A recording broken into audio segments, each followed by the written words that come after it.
जब भी उस शख्स को दर्द होता तो उसके मुंह से ढेर सारे सोने के सिक्के झरने लगते। धन का जुनून इतना था कि उसने खुद को एक सूटकेस में बंद करवा लिया, मगर पार्सल भेजते वक्त कोई गड़बड़ हो गई और एक कॉलेज स्टूडेंट ने गलती से वही सूटकेस उठा लिया। घर पहुंचते ही जब उसने सूटकेस खोला तो चौंक गया। उसमें एक जिंदा आदमी था। उस अनजान व्यक्ति ने घबराकर कह दिया कि कुछ दुश्मनों से बचकर भाग रहा है। टॉमी नाम का वो स्टूडेंट ज्यादा नहीं सोच पाया और उसे बाहर निकालने की कोशिश करने लगा। तभी अचानक उस आदमी के मुंह से एक चमचमाता सोने का सिक्का गिरा। सिक्के को देखते ही टॉमी हैरान रह गया और वहीं ठिठक कर खड़ा हो गया। अब जब भेद खुल ही चुका था तो उस आदमी ने धीरे धीरे सारा सच बयां कर दिया। उसने बताया कि उसके शरीर में एक रहस्यमयी शक्ति है जो उसे दर्द देने पर सोने के सिक्के निकालती है और अगर टॉमी उसे बाहर निकाल दे तो सारे सिक्के उसी के हो सकते हैं। मगर उस आदमी को नहीं पता था कि टॉमी की आंखों में अब सिर्फ हवस बाकी है। इंसानियत भूलकर टॉमी ने सूटकेस को एक कोने में छिपा दिया। अगली सुबह टॉमी गया एक ज्वेलरी शॉप पर, जहां सुनार ने बताया कि सिक्का असली सोने का है और कीमत करीब $500 है। ये सुनकर टॉमी की आंखों में चमक आ गई और वो दौड़कर घर लौटा और अपने दोस्त को भी साथ ले आया। मगर जैसे ही वे घर पहुंचे टॉमी की गर्लफ्रेंड डर के मारे कांप रही। उसे लगा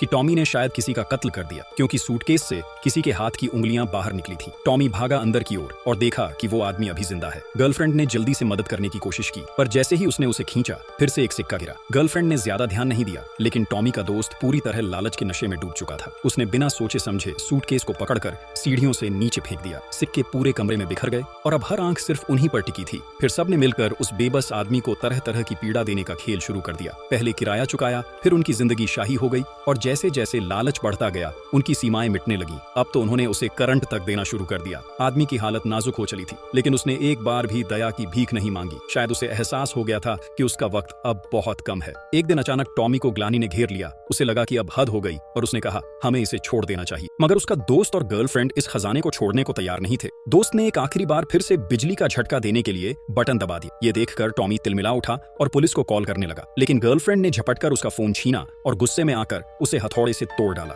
जब टॉमी ने इसका विरोध किया तो उसके दोस्त ने उसी हथौड़े से उस पर वार कर दिया। टॉमी लहूलुहान होकर फर्श पर गिर पड़ा और अब दोनों को एहसास हुआ कि उनसे क्या भयंकर गलती हो गई है। वो पैसे समेटकर वहां से भागने लगे, लेकिन तभी उनकी नजर उस आदमी पर पड़ी जो अब भी सांस ले रहा। उन्होंने सोचा चलो आखिरी बार और सिक्के निकाल ही लेते हैं, लेकिन जैसे ही उन्होंने झटका दिया वो आदमी जोर से हंसा और उसकी आंखें सोने की तरह चमक उठी। मगर दोनों ने उसे गंभीरता से नहीं लिया और फिर से बटन दबा दिया। एक काले धुएं का तूफान उठा और वो आदमी अब एक भयंकर राक्षस में बदल गया। दोनों की बॉडी जैसे पत्थर हो गई, लेकिन अब पछताने का समय नहीं बचा था। वो राक्षस पहले से तैयार खड़ा था, अपने साथ 2 खाली सूटकेस लेकर। अब उनके लालच की पूरी कीमत चुकाई जाने वाली थी। फिर वो राक्षस दोबारा इंसान का रूप धारण कर एयरपोर्ट पहुंचा। एयरपोर्ट स्टाफ की मदद से 2 सूटकेस बेल्ट पर चढ़ा दिए गए। लगता है अब इन लालची आत्माओं को असली सजा मिलने ही वाली।